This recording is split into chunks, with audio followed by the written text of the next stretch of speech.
how does this become this? So this is really amazing. And if you've looked at the RB Customs work, you've seen that Roan Bella has been able to kind of consistently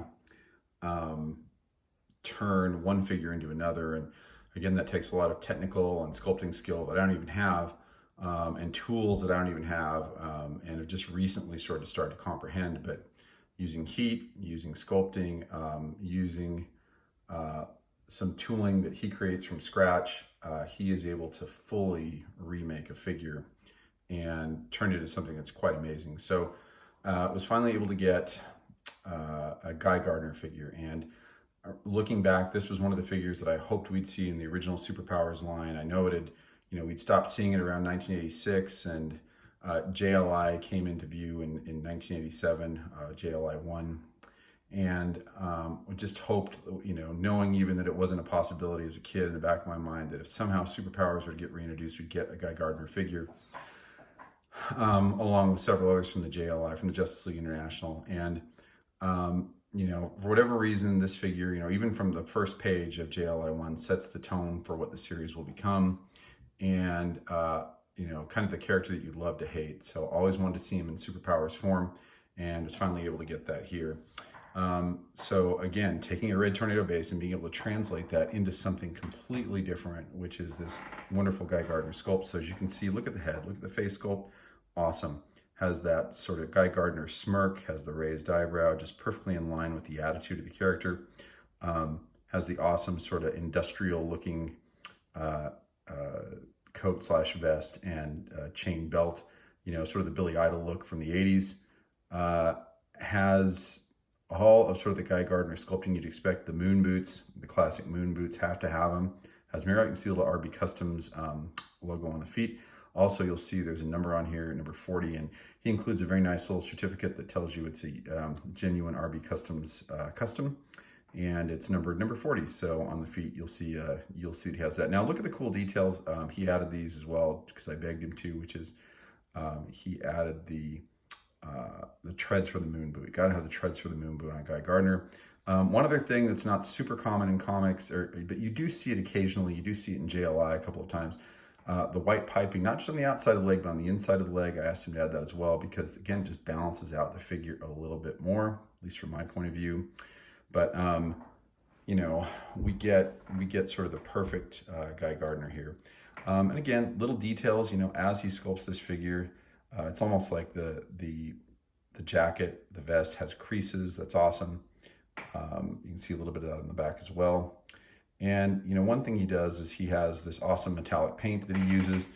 He and I are very fond of a green metallic paint from Deco Art. And I think you can get that at most Michael's stores. And if not, you can order online. But you'll see he uses that very, very well with both of these Green Lantern action figures. And the Hal Jordan one has more of a gloss metallic version of that. This one has more of a matte metallic version. So works very well for me. And it's funny because I don't know why, I didn't remember this when I did the review of Hal Jordan back in the day, but I really like this, and I can't remember why I liked it so much, the metallic paint. And I remember that there was a 3.75 inch line that was briefly around from DC Collectibles a few years ago, and they did have metallic green, all their Green Lanterns. That was kind of a cool line as well, because they're going to have a big OA play set at some point. I think there's Comic-Con pictures of that, or Toy Fair pictures of that from a few years ago. But probably why that little bit of nostalgia jumped out in my mind. Just didn't realize what it was from when I saw the green on Hal Jordan, but love that it's replicated here just in a matte fashion. It seems to work very, very well. Again, little cool touches like the collar for Guy Gardner is there. Perfect sculpting on the hair. Just very nice. And when I say collar, I mean the black collar under the neck. So all little details that he manages to faithfully hold true to the figure are here. Like, for instance, the weird sort of additions to the glove that DC made, and the belt, the chain link belt. We get all of that here. So was excited to see when he made this a few months ago, and knew I had to add it to my line. It does a very nice job of getting a Green Lantern logo on here. And what's interesting is I did a version of this a few months ago. Sean Callan made a very nice sculpt of Hal Jordan, or excuse me, of Guy Gardner for me. And one of the hardest things to do was to actually get this sort of painted appropriately, and really I probably should have gone with a sticker of some kind, and this looks like sort of a sticker that was created and then matted over and sort of sealed to the figure, which is awesome.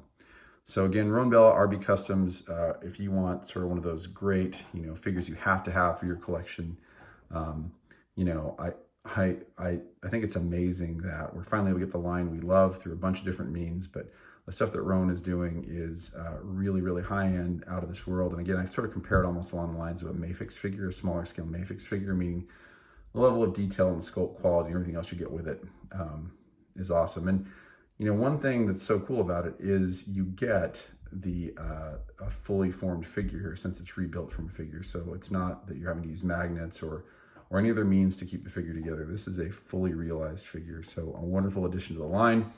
And, building out my JLI line over time, you can see we've got, he did an awesome version of Blue Beetle for me a few months ago. And so we have him, we have Guy, and of course we have Booster.